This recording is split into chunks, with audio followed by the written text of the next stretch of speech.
Hello everyone, welcome back to my channel. நீங்கள் இந்த சேனலுக்கு புதுசுனா வெல்கம். என் பேர் நந்தா.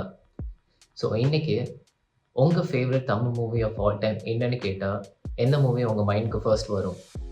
இந்த கொஸ்டினுக்கு என் மைண்டுக்கு ஃபர்ஸ்ட் வர மூவி தான் பிசாசு. மிஷ்கின் டைரக்ட் பண்ணி 2014 ரிலீஸ் ஆச்சு. அண்ட் அதுக்கு முன்னாடி நான் அஞ்சாதே பார்த்துருக்கேன். பட் ஆனால் அது மிஷ்கினோட படம்னு எனக்கு அப்போ தெரியாது. அதுக்கப்புறம் ஓநாயும் ஆட்டுக்குட்டியும் பார்த்தேன் and it is also such a good film. எனக்கு இன்னும் நல்லா ஞாபகம் இருக்குது. பிசாசு ரிலீஸ் ஆனப்போ நான் 10th படிச்சுட்டு இருந்தேன். ட்ரெய்லர் பார்க்கல, ஸ்டோரி இந்த படம் எப்படி இருக்குது எதுவுமே தெரியாது. ஃபர்ஸ்ட் டேவே டிக்கெட் எடுத்துகிட்டு போய் தியேட்டரில் பார்த்தேன். And it is one of the best Tamil movies I have seen. Pisasu ஒரு ஹாரர் ஃபிலிம்னு சொல்கிறத விட ஒரு எமோஷனல் ட்ராமா ஃபிலிம்னு சொன்னால் தான் கரெக்டாக இருக்கும். Because it deals with guilt, loss, love and compassion. And இந்த தீம்ஸ் எல்லாம் டீல் பண்ண விதமுமே ரொம்பவே டிஃப்ரெண்ட்டாக இருக்கும். And I think that's what separates this film from other horror movies. இப்போ வீடியோக்குள்ளே போகலாம். இந்த மூவி ஓப்பன் ஆகுறதே ஒரு அழகான பொண்ணு அவளோட ரத்தத்தில் நனைஞ்சு விழுந்திருப்பா. அதை பார்த்துட்டு அங்கே இருக்க ஒரு ஆட்டோ டிரைவர் அப்புறம் 2 பேர் அவளை ஹாஸ்பிட்டல் கூட்டிகிட்டு போவாங்க. ட்ரீட்மெண்ட்க்கு போகிற என்ட்ரன்ஸ்லேயே அந்த பொண்ணு எழுந்துச்சு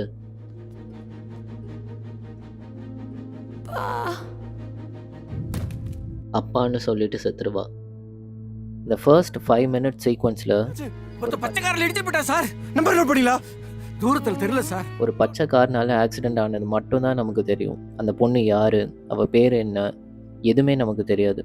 ஆனால் அந்த கேரக்டரோட டெத் நம்மளையும் எமோஷ்னல் ஆக்கிடும். மியூசிக் டைரக்டரோட ஸ்கோர், எஸ்பெஷலி பேக்ரவுண்டில் யூஸ் பண்ணியிருக்க வயலின், இந்த சீனை இன்னும் எலிவேட் பண்ணி ஏதோ ரொம்ப வருஷம் பழகின ஒருத்தவங்கள இழந்த வழியை ஃபீல் பண்ண வைக்கும். படம் ஸ்டார்ட் ஆன ஃபர்ஸ்ட் மினிட்ல இருந்தே ஆடியன்ஸோட மொத்த அட்டென்ஷனையும் கேப்சர் பண்ணி இவ்வளோ எமோஷன்ஸையும் கடத்திருக்கிறது டைரக்டர் மிஷ்கினோட பிரில்லியன்ஸ். அந்த இன்சிடெண்ட்க்கு அப்புறம் தான் மூவியோட ப்ரொட்டாகனிஸ்ட் சித்தார்த் யாரு, அவன் லைஃப் இந்த இன்சிடென்ட்னால எப்படி மாறுதுன்னு ஸ்டோரி ஃபாலோ ஆகும். ஹாஸ்பிட்டல்ல இருந்து கீழே விழுந்த அவன் சாண்டில்ஸை எடுத்துகிட்டு போவான். அங்கே அவன் சாண்டில்ஸை மட்டும் இல்லாமல் கூடயே அந்த லாஸ், அவளை காப்பாற்ற முடியலையன்ற கில்ட்டோட வீட்டுக்கு போகிறான். நெக்ஸ்ட் கப்புள் ஆஃப் சீக்வன்சஸில் இந்த இன்சிடெண்ட்னால சித்தார்த் ரொம்ப டிப்ரெஸ்டாக இருக்கான்னு இன்ட்ரெஸ்டிங்காக எஸ்டாப்ளிஷ் பண்ணுவாங்க.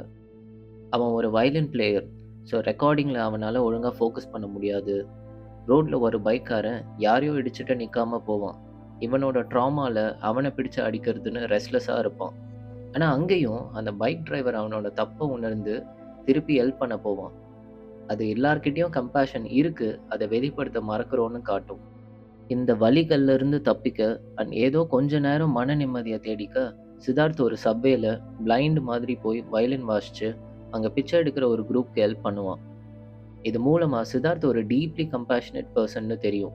அண்ட் இதில் இன்னொரு விஷயம், ரெக்கார்டிங்கில் வாசிக்கிற இசையை விட இங்கே வாசிக்கிறது மூலமாக he finds his purposeன்னு தோணும். அடுத்தடுத்த சீன்ஸில் சித்தார்த்தோட அப்பார்ட்மெண்ட்டில் இருக்க கேரக்டர்ஸை இன்ட்ரடியூஸ் பண்ணுவாங்க. ஒரு 3 வெட்டி பசங்க வாழ்க்கையும் வானத்தையும் பற்றி பேசிகிட்டு இருப்பாங்க. ஒரு குடிகார ஹஸ்பண்ட் அவளோட ஒய்ஃபை போட்டு அடிச்சிட்டு இருப்பான். அண்ட் ஒரு ஆட்டிஸ்டிக் சைல்டு மகேஷ், அவனோட அம்மாவும் இருப்பாங்க. சித்தார்த் கூடிய சீக்கிரமே அவனை சுற்றி அன்யூஷுவல் ஈவெண்ட்ஸ் நடக்கிறத நோட்டீஸ் பண்ண ஸ்டார்ட் பண்ணுவான். இந்த அன்யூஷுவல் ஈவெண்ட்ஸ்லாம் மற்ற பேய் படத்தில் வர மாதிரி தேவையில்லாத ஜம்ப் ஸ்கேர்ஸ், டக்கு டக்குன்னு பேய் மூஞ்சுக்கு முன்னாடி வந்து நிற்கிறதுனே இல்லாமல் ரொம்பவே சட்டிலாக பட் ஆல்சோ பிளாட்டை ட்ரைவ் பண்ணுற மாதிரி இருக்கும். ஃபஸ்ட்டு ஒரு நாள் பீர் அண்ட் ஓப்பனர் வாங்கிட்டு வந்து டேபிளில் வைப்பான். கொஞ்ச நேரம் கழித்து பார்த்தா ஓப்பனர் அங்கே இருக்காது. இன்னொரு நாள் சப்வேல சில ரவுடிங்க அங்கே பிச்சை எடுக்கிறவங்க கிட்ட இருந்து காசை திருடிட்டு ஓட பார்ப்பாங்க. அப்போ நடக்கிற ஒரு சண்டையில் சித்தார்த்தை ஆல்மோஸ்ட் கொல்லொருத்தன் வந்துடுவான். ஆனால் ஓடி வரப்போ கீழே விழுந்து அந்த பாட்டில் அவன் மேலே இறங்கிடும். திருப்பி அவன் வீட்டில் இன்னொரு நாள் பீர் அண்ட் பாட்டில் ஓப்பனர் வாங்கி வைப்பான். குளிச்சுட்டு வந்து பார்த்தா அகைன் காணா போயிருக்கும். கண்டிப்பாக இங்கே ஏதோ சரியில்லைன்னு சித்தார்த் வேகமாக ஓடி போய் பக்கத்து வீட்டில் இருந்து பாட்டில் ஓப்பனர் வாங்கிட்டு வருவான். ஆனால் டு ஹிஸ் சர்ப்ரைஸ் அங்கே பீர் பாட்டிலே உடஞ்சிருக்கும். யூஸ்வலாக பேய் வீட்டை விட்டு விரட்ட ட்ரை பண்ணும், ரிவெஞ்ச் எடுக்கும், எல்லாரையும் கொல்லும். ஆனால் இதெல்லாம் பண்ணாமல் சித்தார்த்தை ஒரு பீர் குடிக்க விடாமல் தடுக்கும். ஸோ அங்கேயே இந்த பேயோட இன்டென்ஷன்ஸ் என்னவா இருக்கும்னு நம்மளை யோசிக்க வைக்கும். இதெல்லாம் தான் இந்த மூவியை ஒரு நார்மல் ஹாரர் மூவியில் இருந்து தனியாக டிஃப்ரென்ஷியேட் பண்ணுது. பேய் இருக்குன்னு தெரிஞ்சிடும், ஆனால் யார் அந்த பேயின்னு ரிவீல் பண்ணுற சீன் ரொம்ப இன்ட்ரெஸ்டிங்கான மூமெண்ட். பயந்து போன சித்தார்த் அவன் ஃப்ரெண்ட்ஸ் கிட்ட ஹெல்ப் கேட்டு ஒரு எக்ஸாசிஸ்ட்டை கூட்டிகிட்டு வருவான். ஆனால் அவள் ஒரு ஃப்ராட்னு அந்த பேய் அவங்கள ஓட விட்டுரும். அப்போ for a very short time அந்த எக்ஸாசிஸ்ட்டை பேய் பொசஸ் பண்ணி ரியாக்ட் பண்ணும். ரொம்ப கிளவராக சித்தார்த்துக்கு அந்த ஆக்சிடென்ட் ஆன பொண்ணு தான் பேயா வந்து இவன் வீட்டில் இருக்கான்னு தெரிய வச்சுருப்பாங்க. ஆல்சோ ஆக்டிங் பற்றி பேசியே ஆகணும். ஹீரோவாக நடிச்சிருக்க நாகாக்கு இது டெபியூ மூவியாக இருந்தாலும் இந்த கேரக்டருக்கு தேவையான இன்னசென்ஸ், குழப்பம், பயம்னு எல்லாத்தையும் ரொம்பவே நல்லா கன்வே பண்ணியிருப்பார். மிஷ்கினோட இந்த சப்ஜெக்ட் அண்ட் அட்மாஸ்பியருக்கு ஏற்ற மாதிரி பர்ஃபார்மன்ஸ் இன்டென்ஸாக இருக்கும். எல்லா எக்ஸ்ப்ரெஷனும் ஓப்பனாக வெளிப்படுத்தி காட்டுறதுனால ஆடியன்ஸ்னால அந்த எமோஷன்ஸ் கூட ஈஸியாக கனெக்ட் ஆக முடிஞ்சுது. So this makes the movie even more memorable. பேய் இருக்குன்னு தெரிஞ்சு பயந்து போய் வீட்டுக்கே போகாமல் இருக்க சித்தார்த்துக்கு சர்ப்ரைஸாக அவன் அம்மா ஊரில் இருந்து கிளம்பி வந்துடுவாங்க. எங்கே இந்த பேய்னால அவன் அம்மாவுக்கும் ஏதோ ஆயிடுமோ அப்படின்னு அவங்கள கிளம்ப வைக்க ட்ரை பண்ணுவான். அண்ட் அதுக்கு நடுவில் நிறைய விஷயங்கள் நடக்கும். நெக்ஸ்ட் டே எப்பவும் போல் அந்த குடிகார ஹஸ்பண்ட் அவன் ஒய்ஃபை அடிச்சிட்டு இருப்பான். அதை தட்டி கேட்க போன சித்தார்த் அம்மாவை அவன் தள்ளி விட்டு அவங்க மண்டையில் அடிபட்டுரும். ஃபாலோயிங் தட் அவனை அந்த பேய் மேலே வர வச்சு அடின்னு அடித்து அவனை மரண பயத்தை காட்டி ஓட விட்டுரும். இந்த சீன்ஸில் கேமரா ஆங்கிள்ஸ்லாம் ரொம்ப டிஃப்ரெண்ட்டாக ட்ரை பண்ணியிருப்பாங்க. பேயோட பிஓவிலேருந்து காட்டியிருக்க ஷார்ட்ஸ்லாம் ஆடியன்ஸ்க்கு ஒரு த்ரில்லிங் எக்ஸ்பீரியன்ஸாக இருக்கும். இப்போ தான் நமக்கு ஒரு ரியலைசேஷன் வரும், அந்த பேய் சித்தார்த் அம்மாக்காக தப்பை தட்டி கேட்டிருக்கு, ப்ரொடெக்ட் பண்ண ட்ரை பண்ணுதுன்னு. இதெல்லாம் பார்த்துட்டு அவன் அம்மா சரி பஸ் டிக்கெட் எடுத்து கொடுப்பா, நான் ஊருக்கே கிளம்புறேன்னு சொல்ல டிக்கெட் எடுக்க சித்தார்த் போயிடுவான். அந்த டைமில் குளிக்க போகிற அவன் அம்மா சோப்பில் வழுக்கி விழுந்து அடிபட்டு கிடப்பாங்க. அப்போ அந்த பேய் கீழே மயங்கி கிடக்கிற சித்தார்த் அம்மாவை பொறுமையாக வாசல் வரைக்கும் இழுத்துட்டு போய் மகேஷ் அம்மாவை கூப்பிட்டு காப்பாற்ற ஹெல்ப் பண்ணும். அந்த நேரம் வந்து பார்க்குற சித்தார்த் அந்த பேய்னால தான் அவன் அம்மாவுக்கு இப்படி நடந்திருக்குன்னு நினச்சி ஒரு குழப்பம் கலந்த கோவத்தோட என்ன ஏன்டி இப்படி கொல்ற? நான் உனக்கு என்னடி தப்பு செஞ்சேன்? நான் நல்லா தரடி போட்டேன் உனக்கு. என்ன ஏன்டி இப்படி சாவடிக்கிற? நீ கண்ணால பார்த்தலடி. உன்னை காப்பாத்துடா. நான் எவ்வளவு கஷ்டப்பட்டேன்டி. எவ்வளவு கஷ்டப்பட்டேன். நீ செத்த உடனே நான் எவ்வளவு வருத்தப்பட்டேன்டி. ஆனா நீ அப்புறம் தான் யார் அந்த பொண்ணுன்னு தேட ஸ்டார்ட் பண்ணுறாங்க. அந்த பொண்ணு பேர் பவானினும் அவள் அப்பா ஒரு லோக்கல் ஐஸ் ஃபேக்ட்ரி வச்சிருக்காருன்னு தெரிய வருது. சித்தார்த் ஸ்ட்ரெயிட்டாக பவானியோட அப்பாவை கன்ஃபரண்ட் பண்ணி உங்கள் பொண்ணு ஏன் வீட்டில் வந்து இருக்கா, ஏன் அவளை எரிக்காமல் வச்சிருக்க, வந்து பாரியான்னு வீட்டுக்கு கூட்டிகிட்டு வரான். அப்போ தான் for the first time Bhavani எல்லார் முன்னாடியும் வருவா. அதை பார்த்துட்டு அவள் அப்பா அழற ஒரு sequence one of the most heart breaking scenes of the movie. ஐயோ என்ன பெத்தோல ஏ சாமி வா அப்பா பார்வா பவானி அப்பா என்ன வாமா. ராதா ரவியை வில்லன் ரோலில் தான் பார்த்துருப்போம். பட் இந்த ரோலில் ஒரு மகளை இழந்த அப்பாவை அவ்வளோ எமோஷ்னலான ஒரு பர்ஃபார்மன்ஸ் டெலிவர் பண்ணியிருப்பார். ஸோ அதே டைமில் சித்தார்த் அம்மா கால் பண்ணி அந்த பேய் தான் ஹெல்ப் பண்ணுச்சுன்னு சொல்ல பவானி நல்லவன்னு ரியலைஸ் பண்ணுவான் சித்தார்த். அடுத்த நாள் பவானியோட அப்பா அவளுக்கு ஆக்சிடென்ட் ஆன மார்னிங் என்ன நடந்துச்சுன்னு ரீகால் பண்ணுற மாதிரி ஒரு சீன் இருக்கும். அண்ட் ஆனஸ்ட்லி அதை மிஷ்கினே ஒரு இன்டர்வியூவில் அவ்வளோ அழகாக எக்ஸ்பிளைன் பண்ணியிருப்பார். இதெல்லாம் கேட்குற சித்தார்த் எனக்கு டைம் கொடுங்க, அவளை எரிக்காதீங்க, அவளை கொன்னவனை கண்டுபிடிச்சவங்க முன்னாடி போடுறேன், அப்போ தான் பவானிக்கு நிம்மதி கிடைக்கும்னு எப்படி அந்த ஆக்சிடென்ட் நடந்துச்சுன்ற உண்மையை தேடி போவோம்.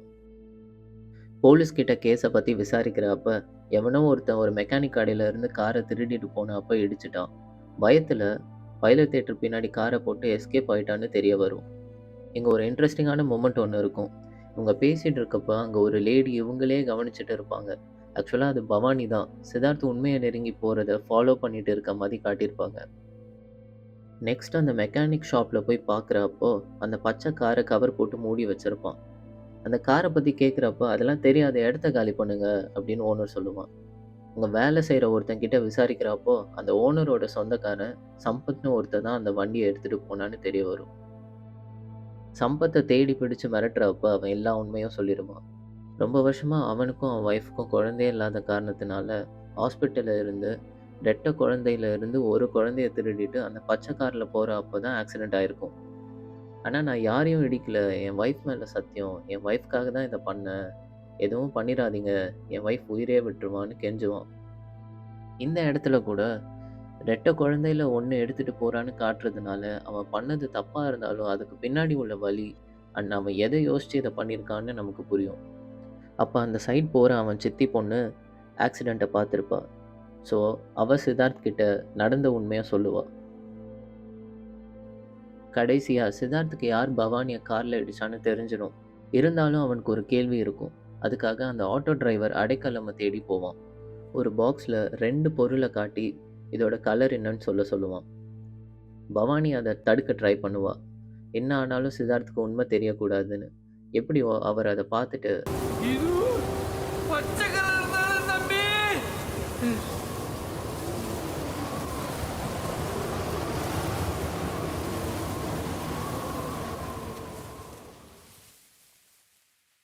அங்கேருந்து அளவில்லா சோகத்தோடையும் வலியோடையும் பவானியோட அப்பா கிட்ட போய், உங்கள் பொண்ணை கொன்ன பாவி யாருன்னு கண்டுபிடிச்சிட்டேன். அது வேற யாரும் இல்லை, நான் தான் சார். உங்கள் கையாலே என்னை கொல்லுங்க, உங்கள் பொண்ணை கொன்ன பாவி நான் தான் அப்படின்னு கன்ஃபஸ் பண்ணுவான். அப்போ தான் ஃப்ளாஷ்பேக்கில் ஆக்சிடெண்ட் ஆன நாள் என்ன ஆச்சுன்னு நமக்கு தெரிய வரும். கால் எடுக்கிறப்ப கவனிக்காமல் சித்தார்த்தோட ரெட் கார் தான் பவானியை இடிச்சிருக்கும். இதை தான் சம்பத்தோட சித்தி பொண்ணு பச்சை காரில் இருந்து பார்த்துருப்பா. அப்போ ஏன் அடைக்கலம் ஒரு பச்சை கார் இடிச்சிட்டு போணுச்சு அப்படின்னு சொன்னார். அந்த கேள்விக்கான பதிலை தேடி தான் சித்தார்த் போயிருப்பான். உண்மை என்னன்னா, அடைக்கலமுக்கு ரெட் கலர் தெரியாது, அவருக்கு ரெட் பச்சை கலராக தெரியும். இது ஃபர்ஸ்ட்ல இருந்தே காட்டியிருப்பாங்க. ஆட்டோவில் பவானியை ஹாஸ்பிட்டல் கூட்டிகிட்டு போகிறப்ப சிக்னல் ரெட்டில் இருக்கும். ஆனால் அது க்ரீன்னு நினச்சிட்டு முன்னாடி இருக்க வண்டியை இடிச்சிருப்பாரு. அவர் கூட ஆட்டோ ஓட்டுறவங்கலாம் அவரை பச்சை பச்சைன்னு பட்ட பேர் வச்சு கலாய்ப்பாங்க. இந்த மாதிரி ஃபர்ஸ்ட்ல இருந்தே நமக்கு இன்ஸ் கொடுத்துருப்பாங்க. மூவி ஃபுல்லாகவே விஷுவல் கியூஸ் நிறையா இருக்கும், especially during the end. Green and red colour objects and images மூலமாக நமக்கு சித்தார்த்தோட ரெட் கார் தான் இடிச்சிச்சுன்னு காட்டியிருப்பாங்க.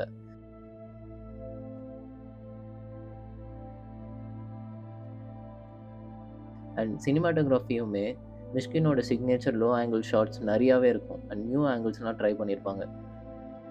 So back to the story.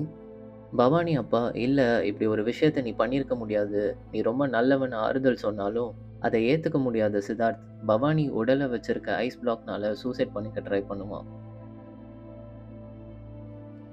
Bhavani fell in love with Siddharth's innocence. அவனால தான் அவளுக்கு ஆக்சிடென்ட் ஆச்சுன்னு கூட தெரியாமல் ஓடி வந்து அவளை காப்பாற்ற நினைக்கிற அந்த இன்னசென்ஸை சித்தார்த் இப்போ தொலைச்சிட்டான். அவள் ஆசைப்பட்ட பையனுக்கும் அவன் அப்பாவுக்கும் வலி தான் இருக்கே தவிர நிம்மதி இல்லைன்னு அவள் பாடியை எடுத்துகிட்டு போய் காரில் வச்சு எரிச்சிடுறா.